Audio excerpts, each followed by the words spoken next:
पासून आमच्या जे आहे ते आमचे जे खरी सुनावणी सुरू होणार आहे आणि आमचे पुरावे सकट आम्हाला सादर करण्यासाठी जज साहेबांनी सांगितलं।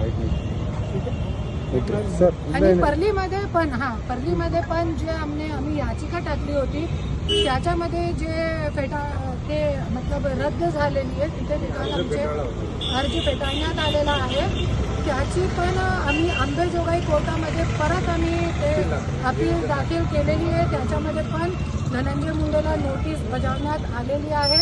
तसंच आम्ही दोघी ठिकाणी जे कानूनमध्ये बसतोय पूर्ण आमच्या प्रयत्न जे सुरू आहे आमदारकी रद्द करण्याचा आणि 100% आम्हाला यश भेटणार आहे। मला सांगा, आतापर्यंत अशी काही घटना घडल्याबद्दल पाहायला मिळत नाही, पण तुम्हाला विश्वास आहे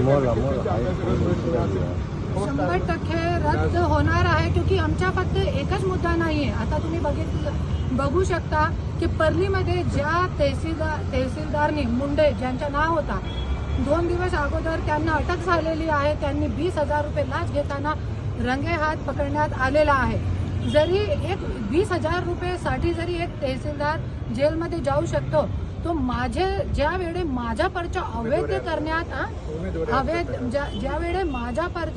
करण्यात आला होता त्यावेळे धनंजय मुंडेंनी त्यांना किती पैसे दिले होते हे पण कोर्टामध्ये लोकांच्या समोर येईल। क्योंकि ज्या वेळे छाननीच्या दिवशी मी निवेदन दिला होता, तहसीलदार जे मुंडे तहसीलदार आहे त्यांना मी निवेदन दिला होता की धनंजय मुंडेचा पर्चा अवैध आहे आणि जे कोर्टामध्ये आम्ही पिटिशन टाकलेला हे सगळी मागणी त्याच्यामध्ये आम्ही दिली होती, तरी पण त्यांनी कॅमेऱ्यावरती सांगितलेलं पण आहे त्यांनी की धनंजय मुंडेचा पर्चा अवैध करण्यात आलेला आहे, तरी पण मी जसंच बाहेर गेली तसंच वैध झाला पर्चा आणि जे माझा पर्चा आहे ते अवैध झाला। रिटर्निंग ऑफिसरला हे अधिकार नसते की हे साईन जे आहे ते सूचकची आहे की नाही आहे, तरी पण माझा पर्चा फक्त या गोष्टीवरती ते सूचकची साईन नाही आहे, ते अधिकार जे आहे साईन आहे की नाही आहे, खोटी आहे खरी आहे हे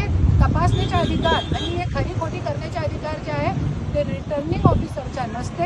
हे गोष्टी आणि धनंजय मुंडेने जे गुंडागर्दी करून दमदाटी करून आणि तुम्हाला माहिती आहे एक ॲडव्होकेटला जाधव ॲडव्होकेट जे होते त्यांच्यासोबत पण जे मतदान केंद्राचे बाहेर मारहाण पण झाली होती। हे सगळे मुद्दे जे आहेत ते आम्ही कोर्टामध्ये दिलेले आहे आणि 100% मला खात्री आहे की मला न्याय भेटणार आणि भेटणार। एक मिनट साहेब,